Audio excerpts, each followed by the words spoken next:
Okay, so another story from Uncle Ingemar's Story Corner. This is called The Teacher. It says The Teacher, 2nd of May 1976. And before each story, I did read this one ahead of time. If there's any bad wording or any offensive language or anything that hurts anyone's feelings, these are not my own words. These are the words of somebody who was much older, lived at different times, and has been dead for 30 years. And yeah, so deal with it, I guess. Stop watching. Click on something else. I'm just recording this to keep it as a record. This is a story of my dad's about when he was in Kalmar. I must Google that and find out where Kalmar is, but it's probably a small town in Sweden. And there was an abusive teacher, and a lot of the charm has been lost. I do have the original badly written poor English stories, which probably have much more fun and charm. But this one at least is in legible English. It's a quirky, funny story about possibly true, possibly partly true, maybe a complete fabrication by my dad, about a teacher he had who was abusive and would bully and torture the kids. In those days, teachers did used to do corporal punishment and cane kids, and so it's not totally implausible, but they would have gotten away with it, and I think in those days parents approved of the behavior, so I doubt. Anyway, so here we go, and then we'll talk about it afterwards. The Teacher, 2nd of May 1976. I saw in the newspaper that my old teacher had died. I felt a warm wave of pleasure go through my body, and I called some of my schoolmates who felt the same. We decided to have a party for the old suffering gang of ours. So that's terrible. His teacher died and they're all celebrating. So that really tells you. Today, a teacher gets jailed if he harms a hair on a school child. In my time, this old bastard of ours nearly crippled most of the boys in the class, and his terror was such that most of us started crying as soon as he came near our bench in class. Started crying. It's very dramatic. So one day we got a newcomer in the class, a little fat boy. Apologies, sorry, not my words. Who soon made himself the leader of our class with his hard fists. So the new kid, the healthy, body-shaped kid, had hard fists. I don't know what that means. There's no more reference to hard fists or anything. I don't know. Anyway, his father was a government pilot, now transferred to our city Kalmar. So maybe Kalmar is a city. And he was a copy of his son in mammoth size. And he was a carbon copy of his son, just in mammoth size. So he was a giant copy of his son that joined the class. And we looked upon with awe every morning as he dropped his son outside the school on his way to work. So they were all in awe of this gigantic, massive man. The teacher left Magnus alone for a while, so Magnus is the new boy. And he melted into the class easy enough because of his even temper and good behavior. Okay. But shortly our teacher discovered Magnus could not do the 6 times table, so maybe the hard fist was the dad. 6 times 6 and so on started by 1 times 6 loud with Magnus. Apologies. At the time he hit Magnus and at the same time as doing times table with Magnus, he hit him on the back of the head as he answered too slowly. Magnus did not cry as we other boys did. He just looked steadily against the roof and kept quiet. From now on, Magnus got 1 hour of special mathematics every day until one day he said to the teacher, 1 more hit and I will tell father. Magnus, a treat which ended him on the floor unconscious and the teacher still kicking his trembling body. Oh my God, that's a bit extreme. The captain came into our class the next day with the teacher in a tight grip on his collar and asked us children as we stood up for the morning psalm, and now surprised taking an air as the procession entered. If the teacher had beaten his son, so Magnus asked if the teacher had beaten his son. We all answered yes in a chorus, and now the teacher had to face the spanking of his lifetime. I was surprised the captain did not kill him with his methodical punches, one in his stomach, one in his face, and some of us children watching got sick, and I myself was vomiting in my bench flap. See, it's bench flap. Open not to see what was going on behind the cathedral of the captain. He's a big man, obviously. And at last the captain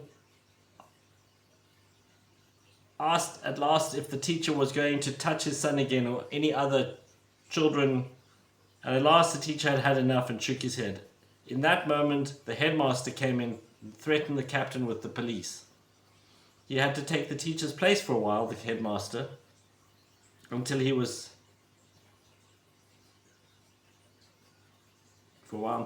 softened to make the promises he could see. Wow! He had to take the teacher's place for a while until he was softened to make the promises he should see to it that the children would be protected from the earlier brutalizing. Yeah, I don't know. I guess the headmaster took the teacher's place for a while he recovered and promised never to abuse the kids again, I guess. The story was calmed down because the socialists, Sweden is socialist, a socialist country, had taken over Kalmar. So obviously socialism wasn't always a thing in Sweden. Because the socialists had taken over Kalmar in that moment, and nobody wanted to bring to daylight what was going on in the classrooms all over town. So this is a common thing. Slowly the terror eased, and we could even laugh on the yard during the pause between lessons. People laugh, they would love to laugh. Oh, but the teacher was still there with threats of punishment in the most horrible ways. His nerves must have been like violin strings as he dared not let himself go back to his old manner towards us. I understand now that he built himself up day by day, and the atmosphere in the class became more and more tense. So there's a lot of tension building. So at Christmas we should have a play in the big hall, and the children not taking part should watch together with their parents. The hall was packed to the last seat for the big evening, and the teacher was exhausted. He and the other teachers had stood at the entrance and shook hands with all the entering parents and patted the children on their heads. For us children, the Christmas holidays seemed to carry on forever and ever, and we did not think we would ever have to face the teacher again. So that gave them confidence, made them a bit smug maybe. His first number was where all the boys from our class stood facing the audience up on the stage, and we would open the evening by singing a psalm. Okay, that's sweet. During the practice we would sing like angels, with the teacher in front mumbling angry threats to us. So this is during practice. Now he stood there with a broad smile, called us his boys, and how nice we looked. So as he lifted the tack stick to start them off, we all put out our tongues and made disgusting sounds mixed with saliva. His mouth was wide open. He could not believe what he saw or heard, and the audience roared with laughter. He came like a wild bull in amongst us, swinging his tack stick, hitting to left and right as a wild hunt started among the theatre decorations and up among the benches.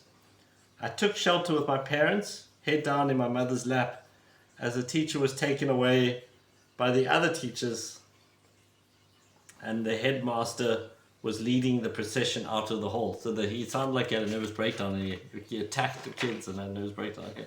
Suddenly the captain stood in front of us on the stage, addressing the parents, telling them about what was happening during the day in school. And for most of them, the shock was clearly visible. First there was a whisper, which rose to a roar, and the parents wanted to see blood, preferably the teachers. From that day on, my mother had to walk me to school every day, which she hated, and every day we had one parent in the class carefully watching the teacher. Okay, so they had supervision. I think we started the first parent club in Sweden down there in Kalmar. A very good step was taken anyhow. and has slowly changed the world of teaching and has made the Swedes one of the top educations in the whole world. It's very good when a total system breaks down as it did with our school, and the knowledge is taught in an atmosphere of understanding and even joy. Okay, yeah, so that's when my dad would tell these stories, you know, he would bring them to life. We still do, but my brother owns it now, and me and my brother Adrian are not on speaking terms, so I have no access to this property. But we have a property in Onrust near Hermanus, and my mom and dad bought it when it was a rundown derelict building, and we would sit around, just my dad had thrown a concrete slab and put a couple of bricks as a braai, and we would sit there and braai, which is like barbecuing. Would light a fire and cook food, and my dad would tell stories. He often had a pipe, or he maybe had a cigarette, but normally he would smoke a pipe. He didn't really drink much, my dad, but maybe once or twice a year he would have a little bit to drink, a glass of wine or two. But let's assume he was sitting at the fire, flickering flames with his pipe, telling the story, and he would really bring it to life when it was funny, about how there was this terrible teacher in Kalmar, and a new boy arrived who was abused, and then the dad got involved and beat him to mincemeat, and then the teacher was terrified of getting another beating, so he behaved, but then he lost his mind when the kids misbehaved and he attacked them because the tension had built up, and he had to be carried or led away, having had a nervous breakdown. Properly written, it could be quite a naughty, fun, silly story. And I'm going to do this in a methodical way, where I read one story, each story, bop, bop, bop, bop, bop, bop, bop. And there are, I'll see the index, 43 stories. Wow. Okay, a lot of content to get through. 43 stories. And then I think we'll get on to my dad's written versions, which are probably better. I don't know if I have the time and energy to rewrite them well, but who knows?